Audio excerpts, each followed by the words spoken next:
The word ruthless is not typically found in the vocabulary of attachment psychology. It belongs to a different register, a harder register, one that most people who have loved an avoidant and been softened by the loving are uncomfortable inhabiting.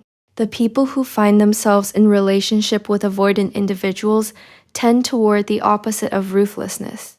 They tend toward accommodation, toward patience, toward the endless recalibration of their own needs to the shape of what the avoidant can offer. They have been told by the discourse around avoidant attachment that the avoidant is wounded and needs gentleness and requires a specific quality of non-threatening presence before the defenses can lower. And this is true. The avoidant is wounded.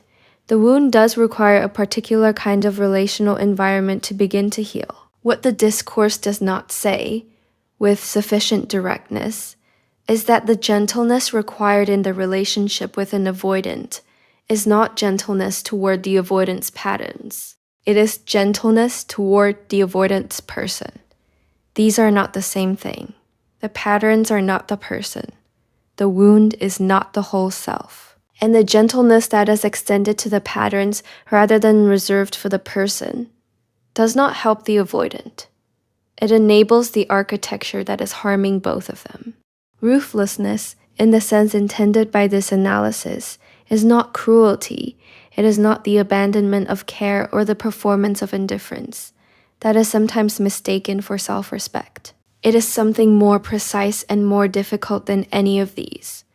The refusal to organize one's own relational life around the management of the avoidant's comfort at the cost of one's own needs, reality, and self-knowledge. It is the difficult willingness to see the dynamic clearly and to act consistently from that clear seeing, even when the acting is uncomfortable, even when the avoidance system responds to it with a withdrawal that the avoidance system has always reliably produced when something challenges the architecture it has built. Ruthlessness in this sense is the hardest form of genuine care available to a person who loves an avoidant.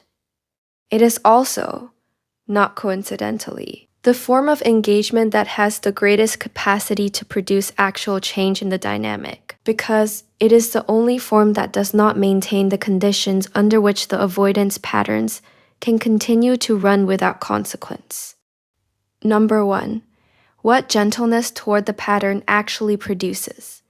The person who has understood avoidant psychology at the level of information, who knows about the wound and the deactivation cycle, in the early environment that produced the defensive architecture, often believes that this understanding should translate into infinite patience with the avoidance behavior.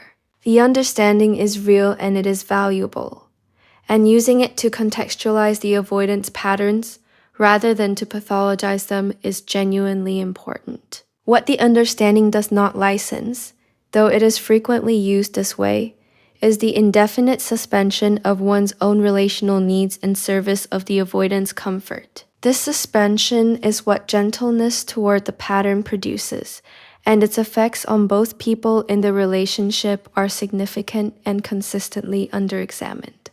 For the person doing the suspending, the effects are well documented in the lived experience of anyone who has loved an avoidant for a significant period of time.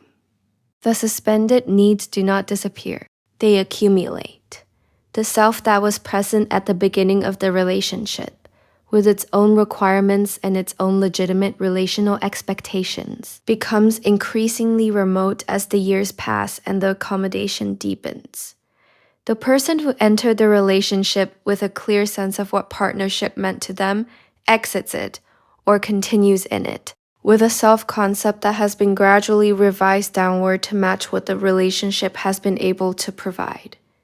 The person is smaller than they were, not in any dramatic or visible way, but in the quiet interior way that matters most.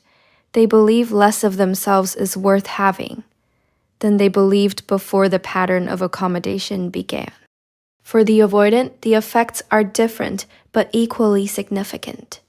The avoidant, whose patterns are consistently met with accommodation, whose deactivation is waited out without consequence, whose distance is treated as a reasonable and manageable feature of the relationship rather than as a pattern with real costs, is not being helped by the gentleness. They are being maintained in the state the wound requires, the state in which the patterns run without producing enough friction to generate the self-examination that genuine change requires. The avoidant who is never confronted with the cost of their own behavior does not develop the motivation to understand that behavior at the level that would allow them to do something different. They are comfortable in the uncomfortable way that people are comfortable when their wound is being managed at someone else's expense.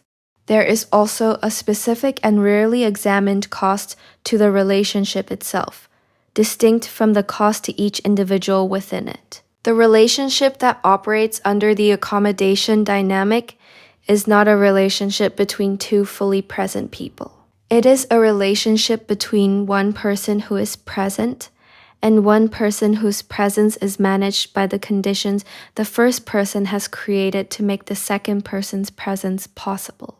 The relationship's architecture has been built around the limitation, rather than around the potential, and this architecture, however stable it appears from the outside, does not have the structural integrity of a relationship between two people who are fully and honestly themselves within it. The accommodation that was always meant to create sufficient safety for the avoidant to open has created, instead, a relational environment in which the avoidant's actual and current capacity for genuine opening is never truly tested.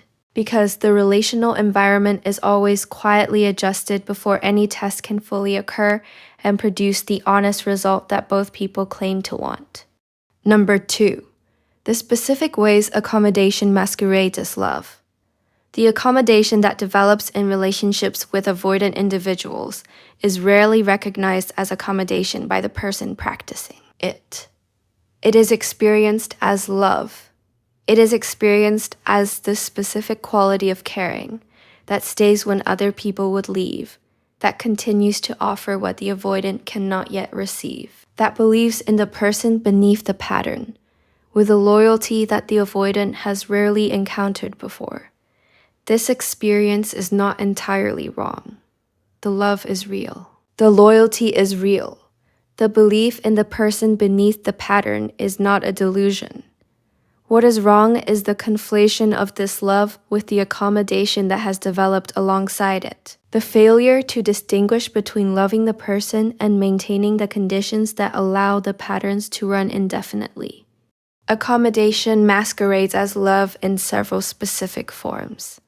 The minimization of the person's own needs, which feels like selflessness, is one form.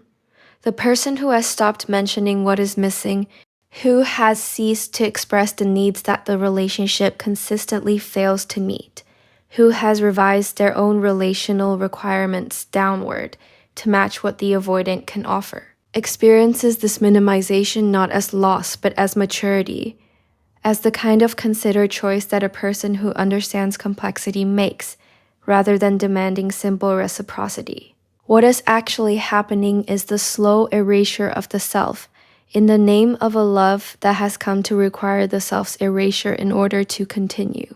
The interpretation of withdrawal as something other than withdrawal is another form. The person who consistently reframes the avoidance distance, who finds explanations for the unavailability that do not require naming it as unavailability, who maintains the narrative that the avoidant is present in the ways that matter even when the evidence for this narrative is sparse, is performing a form of relational loyalty that looks like generosity and functions as denial.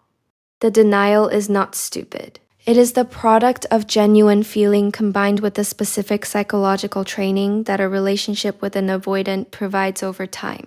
But its effect is to prevent both people from having an accurate, shared understanding of what the relationship actually contains, which is the prerequisite for any genuine conversation about whether and how it might contain something different. The absorption of the dynamic's emotional cost is a third form.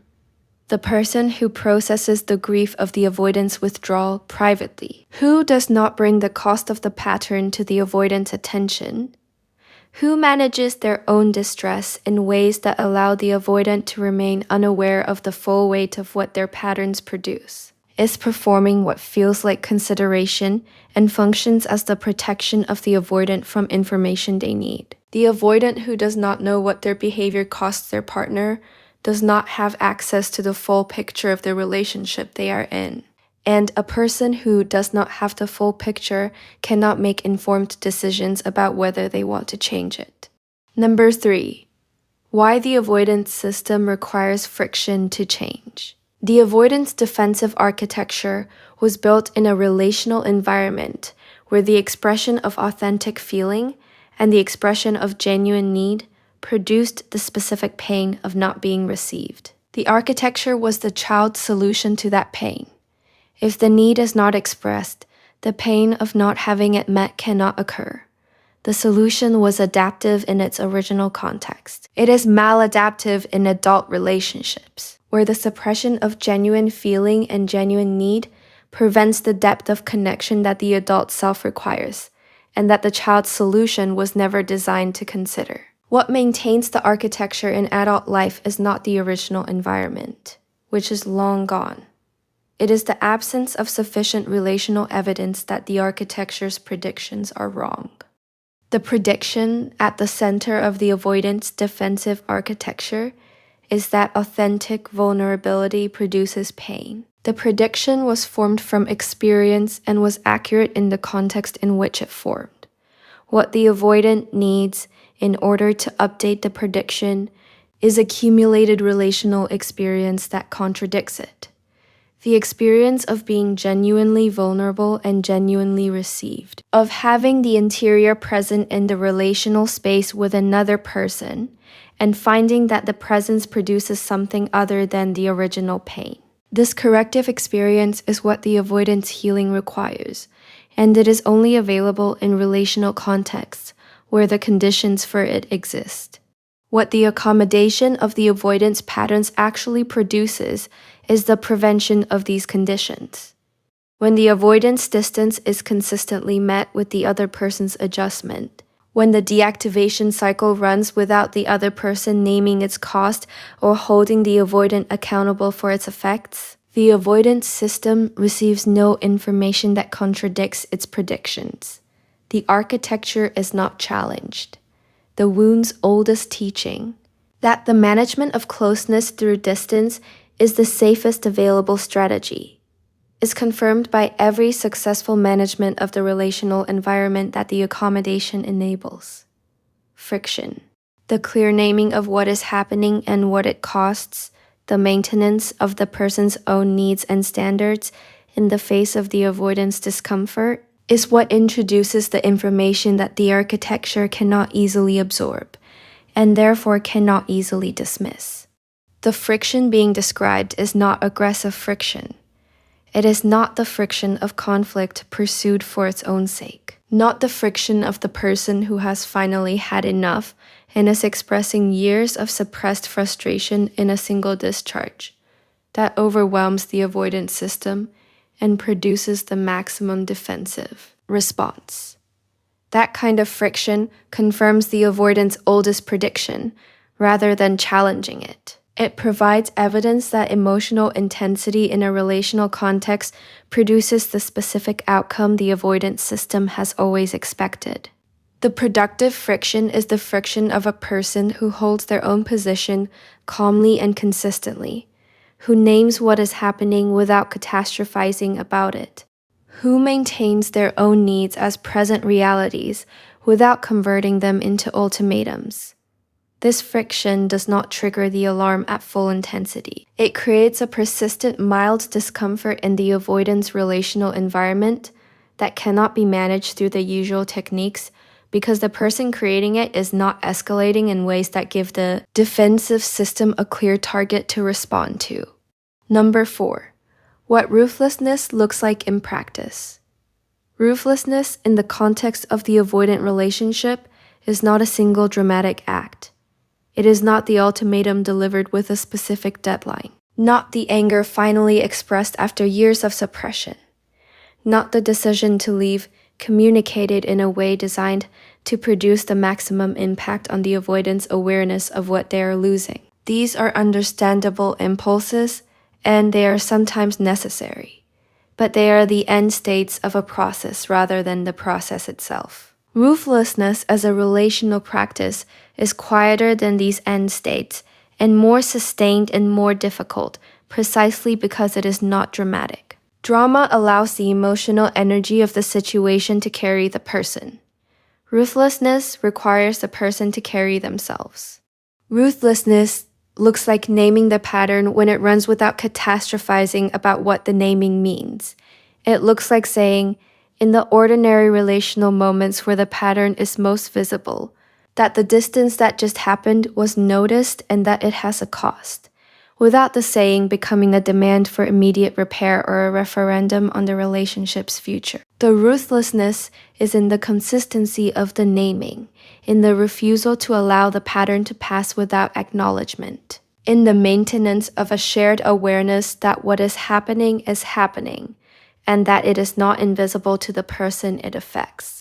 Ruthlessness looks like maintaining genuine relational standards even when maintaining them produces the avoidance discomfort. It looks like declining to fill the relational space that the avoidance withdrawal creates, declining to perform the pursuing behavior that the dynamic requires and that the avoidance system uses to manage its distance.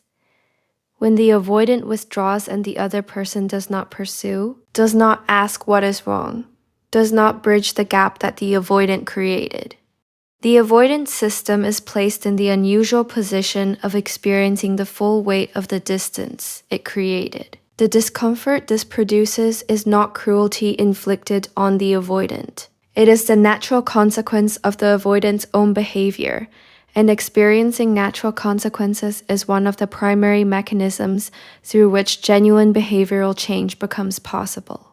The psychological architecture of avoidant attachment has survived generations of self-examination, because most people who study it find it fascinating. And this channel exists specifically for people who want the kind of depth that makes real change possible, not just fascination. Number 5. The non-negotiables that ruthlessness protects. Ruthlessness in the avoidant relationship is ultimately about the protection of specific things that cannot be negotiated without the loss of something essential. Identifying these non-negotiables with precision is important because ruthlessness without clarity about what it is protecting is simply reactivity, and reactivity does not produce the consistent, grounded engagement that the avoidance system is eventually capable of responding to.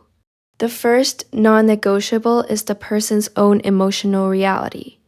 The person who loves an avoidant is not exempt from having their own interior life. They are not required to suppress their own feelings in service of the avoidant's comfort with emotional expression. Their grief about the dynamic is real. Their loneliness inside a relationship that is supposed to prevent loneliness is real.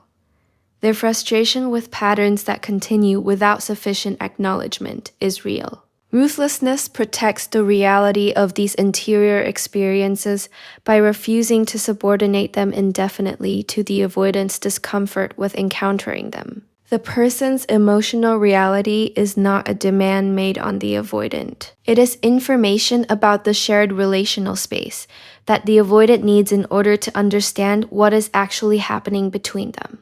The second non-negotiable is the person's own needs within the relationship.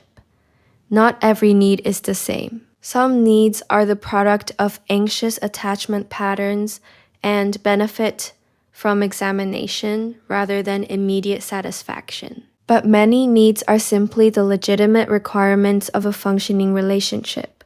The need for consistent emotional presence, for genuine reciprocity, for the experience of being moved toward rather than perpetually moving toward, for the knowledge that the other person is engaged with the relationship's health rather than simply occupying a position within it. Ruthlessness protects these needs by refusing to reclassify them as excessive simply because the avoidance system is not currently capable of meeting them. The inability to meet a need is information about the current state of the relationship. It is not a verdict on the legitimacy of the need. The third non-negotiable is the person's own sense of what is real. The avoidance system produces deactivating cognitions that serve the defensive architecture. And one of the ways this operates in relationships is through the subtle gaslighting that occurs when the avoidance characterization of their own behavior is accepted at face value. When the avoidant says they were not withdrawn, they simply needed some time. When the avoidant says the other person is too sensitive for finding the distance painful. When the avoidant frames their unavailability as a personality preference rather than as a defensive pattern with relational costs. Ruthlessness protects the person's own perception of reality by refusing to substitute the avoidant's self-description for their own accurate experience of what happened and what it produced in them. Number 6. The difference between ruthlessness and punishment. One of the most important distinctions in applying the kind of ruthlessness this analysis is describing is the distinction between ruthlessness and punishment. The two are easily confused because they can produce similar behavioral outcomes in the short term, because both may result in the avoidant experiencing discomfort. And because the emotional states that generate them, particularly in the aftermath of extended accommodation, can feel similar from the inside. The distinction is not semantic.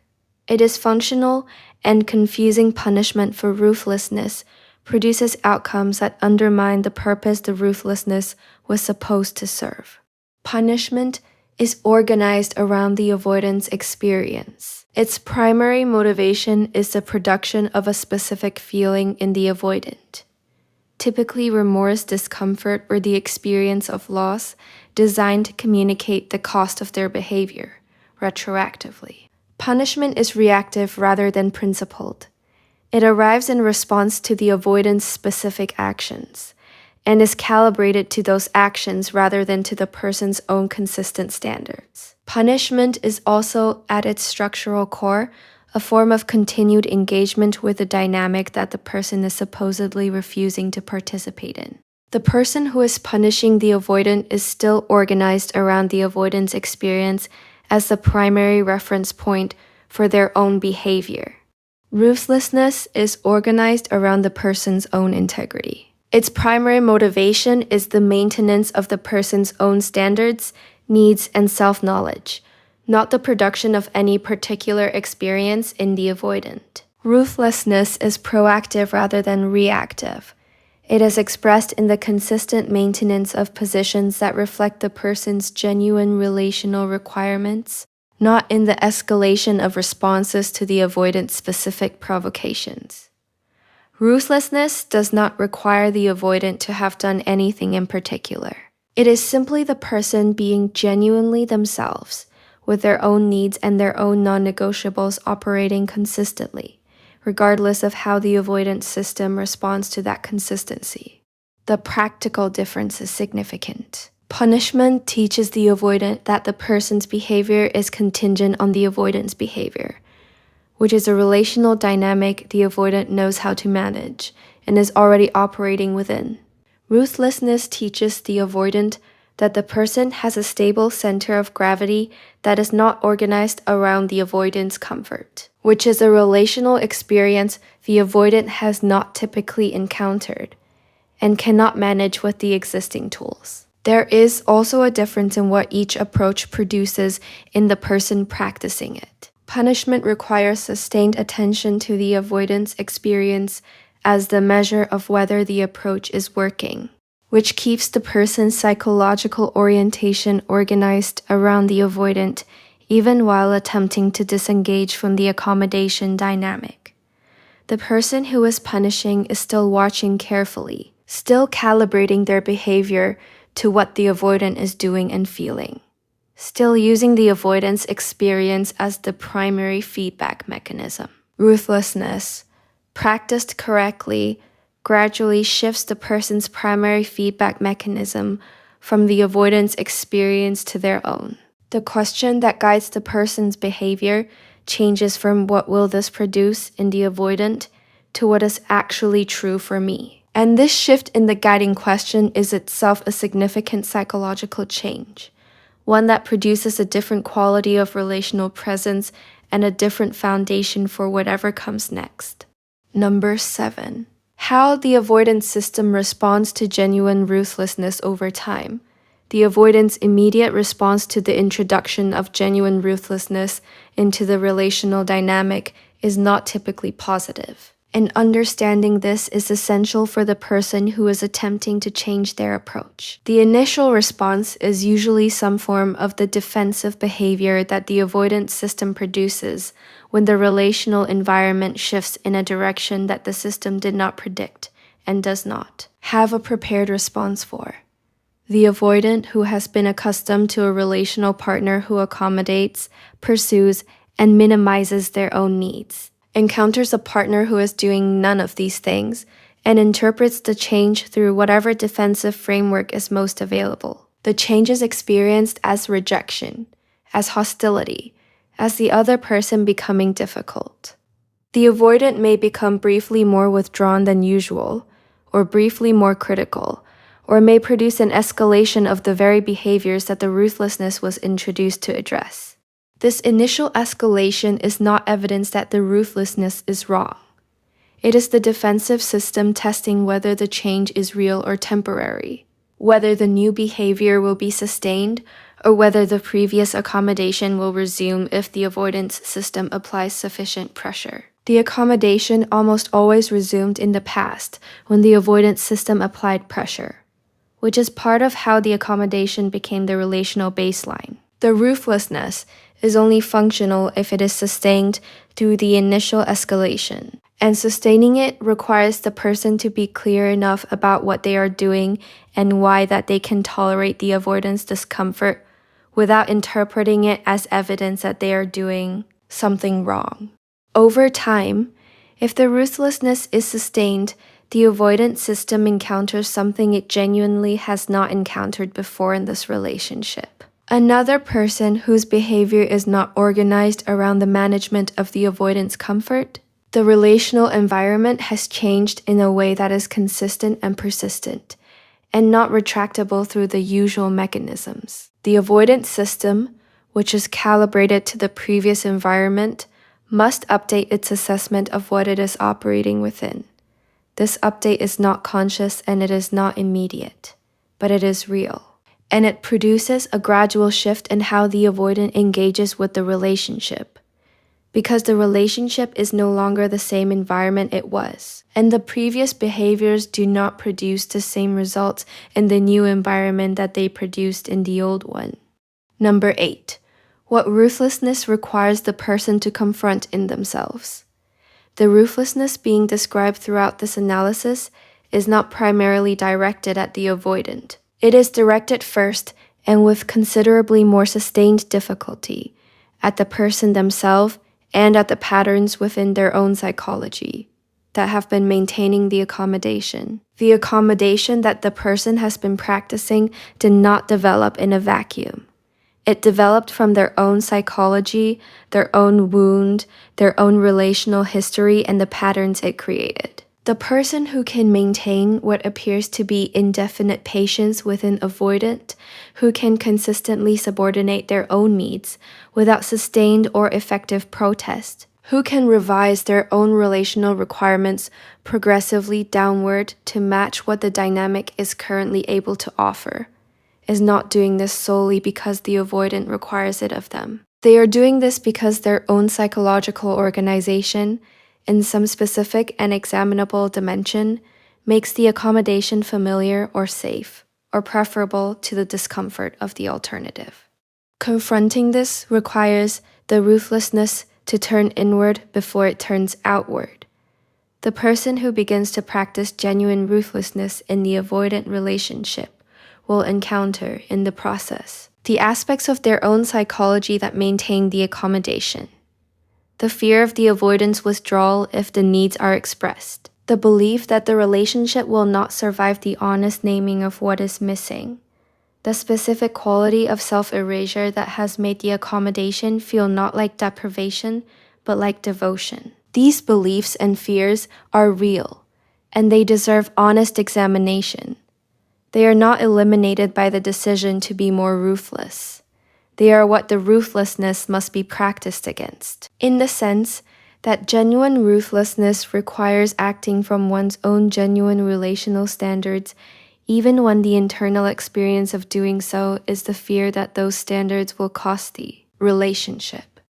The person who has been accommodating and avoidant for a significant period of time has also, in most cases, developed a version of themselves that is organized around the accommodation. Recovering the version of themselves that existed before the accommodation became the relational baseline is part of what ruthlessness requires. This recovery is not always comfortable, because the self that is recovered may have needs and standards and opinions about the relationship that the accommodating self had quieted. Allowing those needs and standards and opinions to be present is not aggression toward the avoidant. It is the return of a complete person to a relationship that has been conducting itself with half a person for too long. There is also a specific grief that accompanies this recovery. The person who discovers in the process of returning to themselves the full weight of what the accommodation has cost over the time it was practiced is not simply discovering information. They are experiencing a loss that the accommodation's ongoing nature had been deferring. The loss of the time during which they were smaller than they were. The loss of the relational experiences they did not have because the accommodation prevented them. The loss of the version of the relationship that might have developed if the ruthlessness had been applied earlier. This grief is real and deserves acknowledgement. It is not a reason to avoid the ruthlessness. It is one of the things the ruthlessness makes visible, and what is visible can be grieved, and what is grieved can be integrated into a more honest understanding of the relationship and what it has been and what it can become. Number 9. The specific conversations that ruthlessness makes possible. The conversations that are possible between a person practicing genuine ruthlessness and an avoidant are different in their content and their outcomes from the conversations that the accommodation dynamic produces. The accommodation dynamic produces conversations that are fundamentally organized around the other person's management of the avoidance comfort. Conversations in which the real content is consistently filtered through the internal question of what the avoidant can handle and what needs to be softened or deferred or omitted entirely to prevent the withdrawal that the honest naming of truth has in the past reliably produced. The ruthlessness dynamic produces conversations that are organized around what is actually true and actual truth, expressed without the softening that accommodation requires, is the only material from which genuine relational change can be built. The conversation that ruthlessness makes possible is the conversation in which the person says, with complete honesty and entirely without the organizing frame of what they hope the avoidant will do in response to the honesty, that the dynamic has been doing specific and nameable things to them and to the relationship, and that those things are not acceptable as a permanent or indefinitely extended condition. This conversation is different from the ultimatum in that it is not organized around the avoidant's next move. It is a disclosure about the person's own interior reality, about what the relationship has actually been and what the person actually requires from a partnership that makes no specific demand about what the avoidant must do in response. The avoidant may respond well or may respond with the defensive withdrawal the system produces when truth about the relationship arrives. What the person cannot control is the avoidant's response. What they can control is whether the truth is spoken. Ruthlessness also makes possible, for perhaps the first time in the relationship, the honest and unfiltered conversation about the relationship's actual current state and its realistic future rather than its imagined or hoped for one.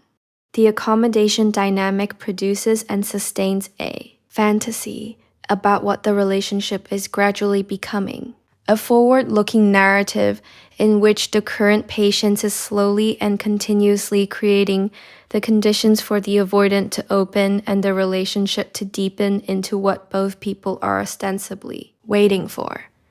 Ruthlessness requires the honest examination of this narrative against the actual evidence that the relationship provides. If the avoidant has been engaged in genuine change, the evidence of that change should be visible in their behavior over time.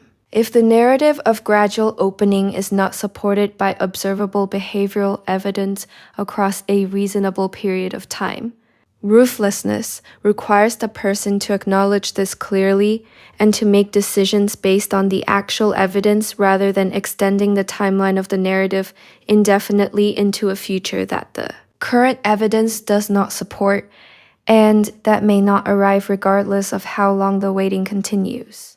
Number 10.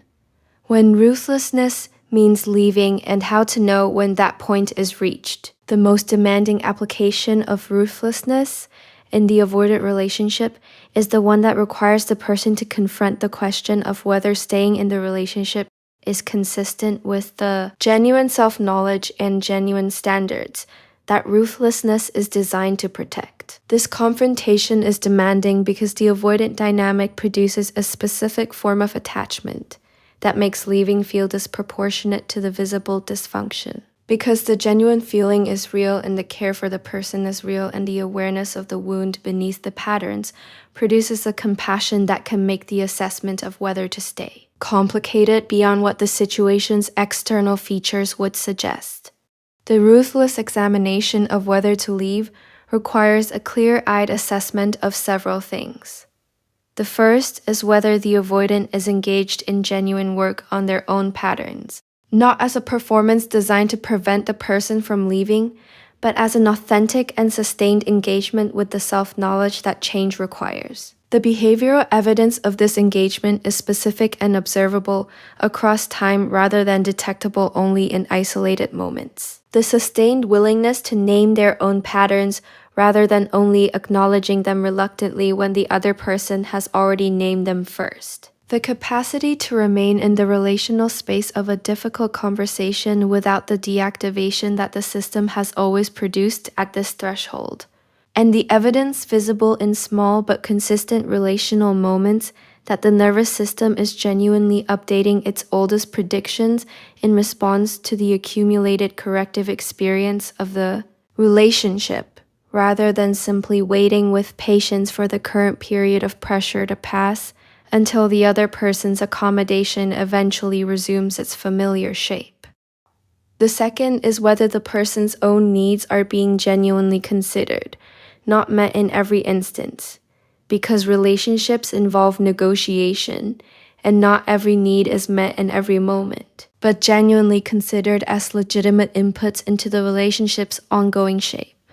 The avoidant who is engaged in genuine change demonstrates over time and through behavior that the other person's needs are real to them and worth genuine effort. The avoidant who is not engaged in genuine change demonstrates over the same time and through the same mechanism that the accommodation is preferred to the change.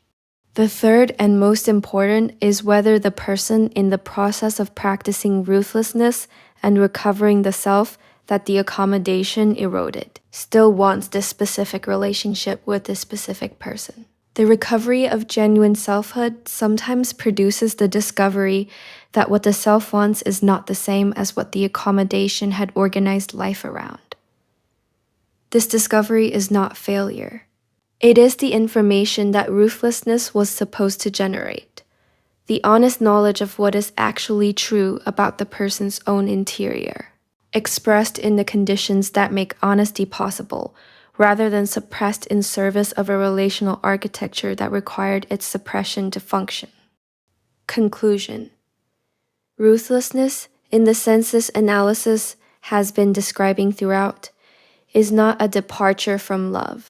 It is the form of love that is most honest, most sustainable, and most capable of producing the conditions under which genuine change becomes possible in both people. It is the love that refuses to maintain conditions that harm the loved person under the guise of caring for them. It is the love that sees the wound clearly enough to understand that gentleness toward the wound's defensive architecture is not the same as gentleness toward the person the architecture is protecting. And it is the love that is willing to be the kind of presence in the avoidant's relational life that produces the friction necessary for the avoidant system to encounter information that the system was not designed to protect itself from.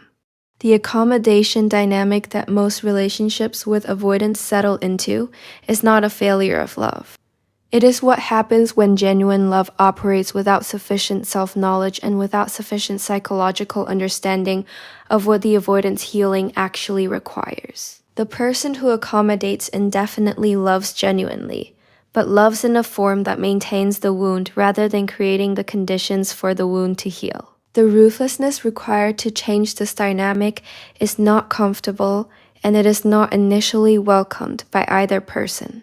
It requires the accommodating person to actively recover and consistently protect the self that the years of accommodation had gradually and without drama quieted. It requires the avoidant to encounter the natural consequences of their own patterns in ways that the previous relational environment prevented. Both of these requirements are genuinely difficult. Both are deeply personal, and both are necessary conditions for anything different to become possible between them. What the ruthlessness produces when it is practiced consistently and from the genuine orientation this analysis has described throughout is not the loss of the relationship that the accommodation was designed to protect. In many cases, it is the beginning of the relationship becoming what it was always supposed to be. A space in which two full people, neither of whom has been erased or accommodated or gradually managed into a version of themselves small enough to fit the wound's particular requirements, can begin to build something together that neither the accommodation nor the avoidance long-running unexamined patterns could ever have produced on their own. The ruthlessness is for both people. Its benefit is not limited to the person practicing it. And this is perhaps the most important thing to understand about why the word ruthless, with all its hardness, is the accurate word for what genuine love of an avoidant eventually requires. The avoidant who encounters genuine ruthlessness in a relationship they care about encounters the single most important relational experience available to them: the evidence. Finally, and in a form that cannot be reframed as excessive sensitivity or unreasonable demand, that the relationship contains a person who will not disappear into the management of the avoidance comfort, and that this refusal to disappear is itself the most honest and the most demanding expression of care the relationship has yet produced.